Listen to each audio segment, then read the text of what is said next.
Have you ever noticed how easy it is to spot an emotionally unfit leader? Think about it. They overreact, they withdraw, they sulk, maybe they take things personally, maybe they create and they spread tension. Perhaps they gossip about people.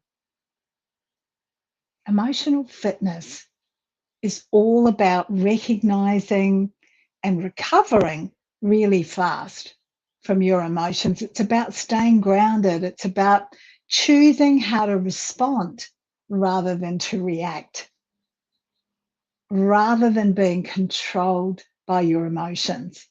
Today, in Leadershipisation, all things leadership, I'm going to be talking about the inner workings of leadership. You know, that work that determines whether as a leader you create calm or whether you create chaos, particularly in situations where it matters the most. And this is one of 3 sessions that we're going to be doing in consecutive weeks that will just cover this topic because it's a really important one. Welcome. My name is Beth Bergen. I'm a global leadership and communication coach, and I help leaders refine their presence and their decision making so that their authority really amplifies their influence. And I'm here live every Tuesday at 1 p.m. Australian Eastern Standard Time. Or if you can't make it, then you can easily watch a replay. Now, let's get into it.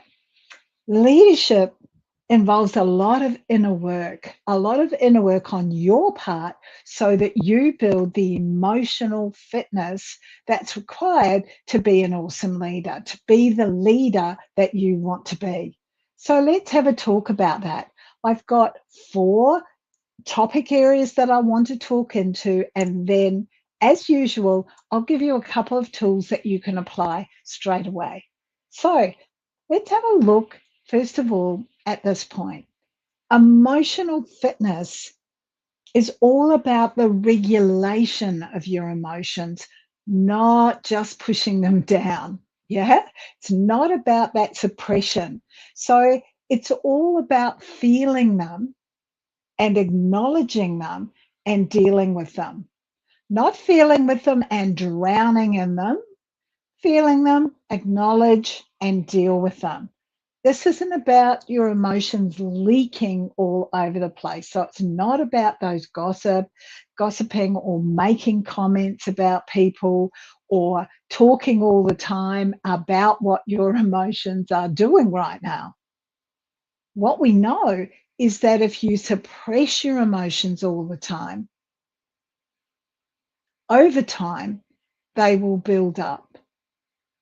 And often, when you least expect it, they will explode. They will absolutely explode. And that will not look pretty, and it won't do anything to build your respect, your authority, your credibility, or your influence as a leader. That's why it's important for you to start addressing what's going on with my emotional fitness, what's going on with my mental fitness that will allow me to be the best leader that I can be. When you let loose, when you let all of those emotions go, you're also providing for others a picture of instability. Oh, they're having trouble regulating their emotions. We've noticed that. When you can get regulation happening, that's what happens. Let me say it differently. In order for you to begin to regulate your emotions, you need to be able to notice what's going on internally. You need to be able to notice, as we said before, to acknowledge it and to move on from it. And you need to do that before it controls or dictates your actions and your behavior. And this is really important.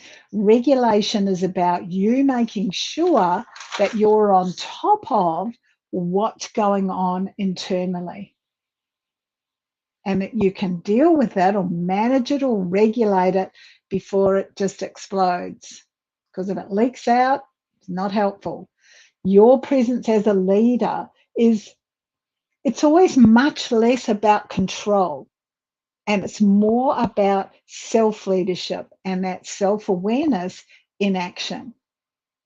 So that self-leadership is about the way that you lead yourself. And as we know, leading yourself, leading others, leading a team, leading others, leading leaders, and potentially leading a process or the organization. So those are the things that are really important under that point. The second point I want to share with you is this. Poor emotional regulation spreads really quickly. Now, I often, like at the bottom of my email, at the bottom of my email header or signature rather, it says passion is contagious. Not only is passion contagious, most every emotion is contagious. So remember that poor emotional regulation spreads really fast. And we've talked about this before. Your team will reflect your emotional state. And this happens really quickly. So if you're demonstrating anxiety or frustration or defensiveness, those negative emotions are likely to travel even faster than lots of energy and lots of passion, right? Because sometimes people are a little bit cynical about why is she so excited? Why is he so positive? But in this case, yeah, remember that those negative emotions like anxiety, frustration, anger, defensiveness, they will travel really fast and you set that emotional tone.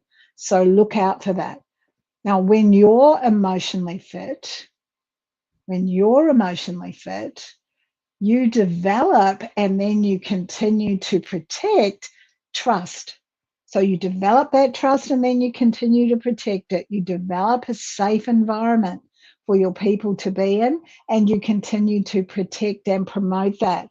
And also, you're able to develop much more, a better quality in your decision making, even and especially when you're under pressure. So if you can have that really good emotional regulation, that's what it will contribute to. Now, the third area for us to look at is this. There is always, always, always, always a cost to emotional fatigue. It shows up as I don't know, irritability. It shows up as cynicism. It shows up as avoidance. It shows up as numbness. Nothing seems to be hitting you. And often in leadership roles, this is mislabeled, I think is the best word here. It's mislabeled as stress or burnout. But more often than not, it's unprocessed emotion. So you're still holding on to all of that emotion because you haven't identified it or acknowledged it and then moved on from it. So all of that unprocessed emotion will stay in your system. And without it, even small challenges become really huge and really personal. They become really huge and really personal. Whereas fitness, your emotional or your mental fitness, that really creates resilience for you because it's not about avoiding anything. It's not about ignoring what those emotions are.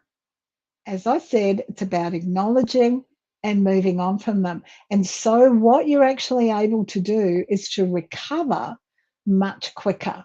And as a result of being able to recover quicker, you're getting that clarity. You're leading with calmness rather than chaos. Now, there's a lot that I do in my small group and one-on-one coaching around this whole concept of mental fitness. So it's well worth delving into, and has made a huge difference, not only in my life, but in the life of many of my clients, learning some strategies around that mental fitness. The fourth point I want to talk into is this one. Emotional fitness requires daily, deliberate work. Daily, deliberate work. Look, we're all emotional creatures. We simply are. We're meant to have emotions. And when you sit in a place where you're denying that all the time, you're actually disconnecting. And when you start to disconnect, you're sabotaging yourself. We do this disconnection often to protect ourselves. Well, if we're denying it, then there's no need for us to deal with it, is there? Success is on the other side of discomfort. Get used to being uncomfortable, because the self-awareness, that self-leadership that will underpin awesome leadership comes from actually examining these things. So when you've got that emotional, and to build that emotional and that mental strength, you need to be looking at repetition, doing the things that are working over and over again.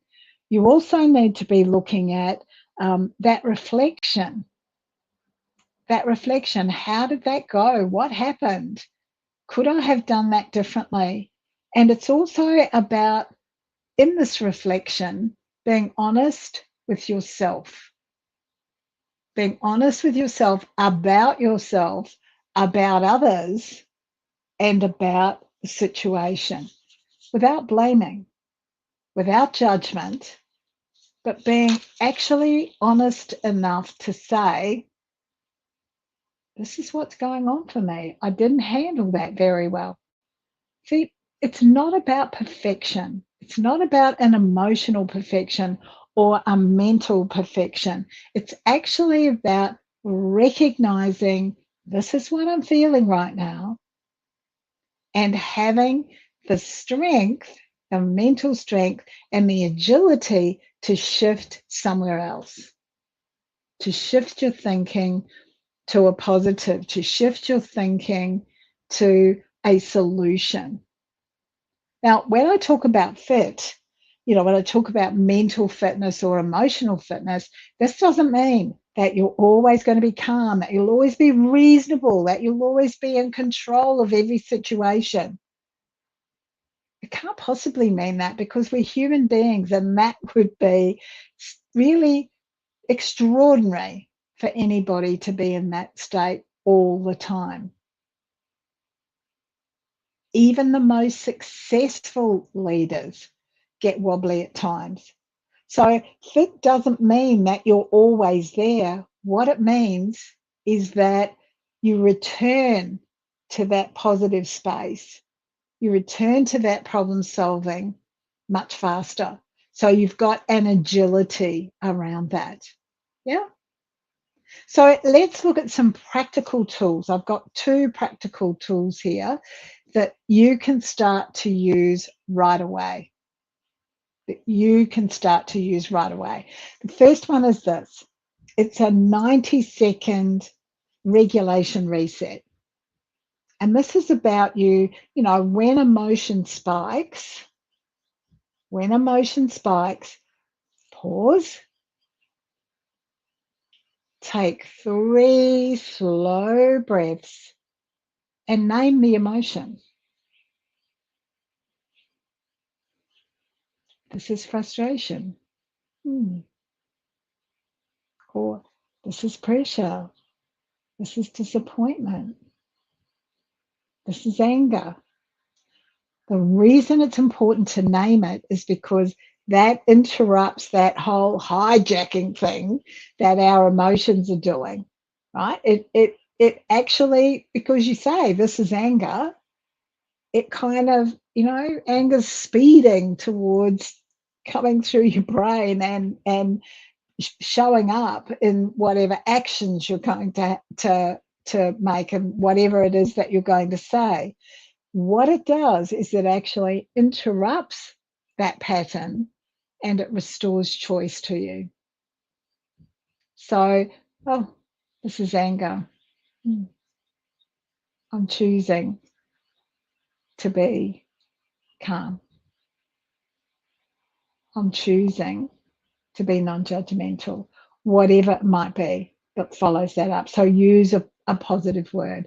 I'm choosing calm. I'm choosing balance. I'm choosing insight. I'm choosing joy. Might be some of the words that you would use. Yeah. So quickly pause, 3 slow breaths, name the emotion. This is whatever it is. And then I choose and identify what it is that you choose using a positive word, not another negative emotion. That's the 90-second regulation reset. Now, the second tool I'd like to share with you today is an end of the day emotional debrief. Now, this isn't supposed to take half an hour, 2 minutes max. So this is you very quickly scanning through the day and asking yourself 3 questions. What emotion dominated my day? What emotion dominated my day? That's the first one. Second one is, where did I handle that well? So if frustration dominated your day, if you got cranky with people and that was the emotion that dominated your day, where did I handle it well? Where did it handle me is the third question. Like, I love that question because one of the things that we forget as human beings is that when we get all emotional, and we're struggling to handle it, the opposite of that is that the emotion is handling us. So the 3 questions again: what emotion dominated my day? Where did I handle it well? And where did it handle me?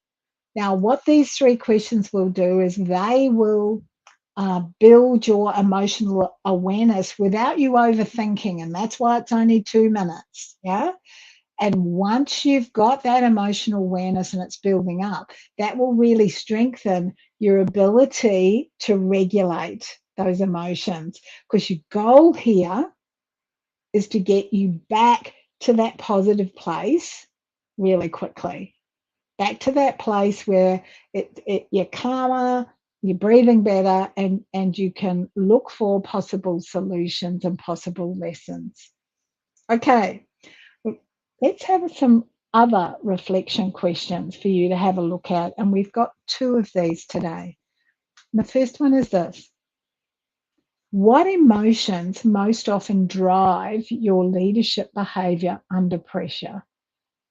Now, under pressure is important here, because this is when we're likely to get triggered. If we just ask this question without under pressure in it, then you could easily be saying, oh yeah, well, I'm calm and I'm in control, I've got my act together. This is when you're under pressure. And then it goes on to say, and how aware of them are you in the moment? So and this is all about you recognizing, like I arrive at work feeling frustrated and I leave work feeling frustrated. However, I'm not actually aware of that in the moment. So it might be that your emotions are leaking out much more than you recognize. Yeah. So think about that. What emotions most often drive your leadership behavior under pressure, and how aware of them are you in the moment? The second reflection question for you, and remember, these are designed to have you think so that you can begin to build your skills. How would your leadership change if you recovered emotionally faster instead of avoiding discomfort altogether? How would your leadership change if you recovered emotionally faster instead of avoiding discomfort altogether or going down a negative pathway? There's likely to be things like more resilience, more positive outcomes. You'll see and learn the lessons that are there for you. So I hope that you take the time to really think on those reflection questions. Often they're most powerful if you think on them, write something down, go away, come back later, think on them again, and do that over the space of a few days. You'll be amazed at the things that come through. So, as a summary, your emotional and your mental fitness impacts your leadership. There it is. But actually, you can learn emotional and mental fitness. So all is not lost. And next week, what we'll do is build on this session so that you've got another set of skills to be having a look at. So thank you so much for joining me today. If you've got questions or comments, pop them on the platform that you're watching this on. And if you're watching a replay, hashtag replay it. This is nice to be able to see the number of people who do it. Now, your emotional or your mental fitness is a really essential leadership intelligence component. It's a really important tool. And I weave this through everything I do. It's woven through today. It's woven through every other leadershipization. It's woven through my one-on-one and my small group and my team coaching. So if you'd like to have a conversation with me about how I might be able to help you to build your emotional fitness, your mental fitness, reach out. What we'll make sure that we do is put a link to a 30-minute call with me in the chat. Thank you so much. See you next week. Bye now.